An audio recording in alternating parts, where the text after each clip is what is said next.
శ్రీ సత్యసాయి జిల్లా హిందూపురంలోని దనపు కోర్టుకు బాంబు బెదిరింపులు కలకలం రేపుతున్నాయి. చెన్నైకి చెందిన ఎల్టీటీఈ పేరుతో అయితే కోర్టు అధికారులకు అందిన ఓ ఈమెయిల్ ఇందుకు కారణమైంది. కోర్టు కార్యకలాపాలు ప్రారంభమైన కొద్దిసేపటికి అధికారిక ఈమెయిల్ ఐడీకి అయితే ఒక మెసేజ్ కూడా వచ్చింది. కోర్టు ప్రాంగణంలో బాంబులు అమర్చాం, కొద్దిసేపట్లోనే అవి పేలబోతున్నాయంటూ ఈమెయిల్లో అయితే దుండగులు హెచ్చరించారు.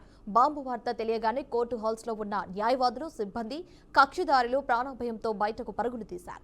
కోర్టు ప్రాంగణం ఒక్కసారిగా గందరగోళంగా మారింది. విచారణలో ఉన్న కేసులు నిలిచిపోయాయి. ఈ విషయాన్ని గమనించిన కోర్టు సిబ్బంది తక్షణమే ఉన్నతాధికారులకు, పోలీసులకు సమాచారం అందించారు. సమాచారం అందుకున్న వెంటనే 2 టౌన్ పోలీసులు, బాంబు డిస్పోజల్ స్క్వాడ్స్, స్పిన్నర్ వ్యాక్స్ రంగంలోకి కూడా దిగాయి. ఈ మేరకు కోర్టులోని ప్రతి గదిని, రికార్డ్ రూమ్లను కూడా, పార్కింగ్ ఏరియాను కూడా క్షుణ్ణంగా తనిఖీలు చేస్తున్నారు. అసలు ఈ ఈమెయిల్ అనేది ఎక్కడి నుంచి వచ్చింది, దీని వెనుక ఉన్న అసలు వ్యక్తులు ఎవరు అన్న కోణంలో సైబర్ క్రైమ్ పోలీసులు చేస్తున్నారు.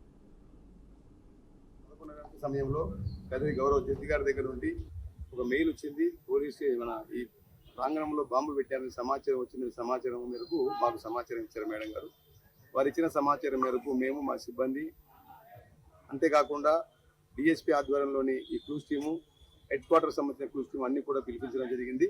ఇక్కడ కోర్టు ప్రాంగణంలోని జడ్జి బంగ్లాలు, ప్రాంగణాలు ఏమైతే ఉన్నాయో అన్ని కూడా క్షుణ్ణంగా పరిశీలించాం. ప్రస్తుతం మేము పరిశీలించిన దాని మేరకు ఇక్కడ ఎటువంటి ఆధారాలు ఏం లేవు. బహుశా ఇది ఫేక్ మెసేజ్ మేము భావిస్తున్నాం. ఉదయం 8:14 అనంతపురం పీడీజే గారు, అంటే మా అనంతపురం జిల్లా, హిందూపురము, సత్యసాయి జిల్లా, అలాగే అనంతపురం జిల్లా యొక్క జిల్లా జడ్జి ఆయనకు ఒక మెయిల్ వచ్చింది. ఈ రోజు 11:55 అనంతపురం జిల్లాలో ఉన్న అన్ని కోర్టులకు పేల్చేస్తామని చెప్పి తమిళనాడుకు సంబంధించిన ఎల్టీటీఈ సంస్థ నుంచి ఆర్డీఎక్స్ పెట్టినాము.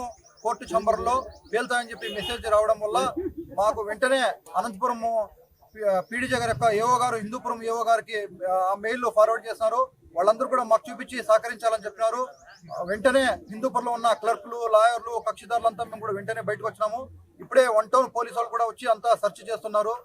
ఈ ఎల్టీటీ సంస్థ ఇంతకు ముందు కూడా మన భావి ప్రధాని రాజీవ్ గాంధీ గారిని చంపిన దాంట్లో హస్తం ఉంది కాబట్టి ఇక్కడ ఉన్న లాయర్లు, కక్షిదారులు, క్లర్కులు అందరూ కూడా చాలా భయభ్రాంతి. రాజీవ్ గాంధీ గారిని చంపిన దాంట్లో హస్తం ఉంది కాబట్టి ఇక్కడ ఉన్న లాయర్లు, కక్షిదారులు, క్లర్కులు అందరూ కూడా చాలా భయభ్రాంతి జరుగుతోంది.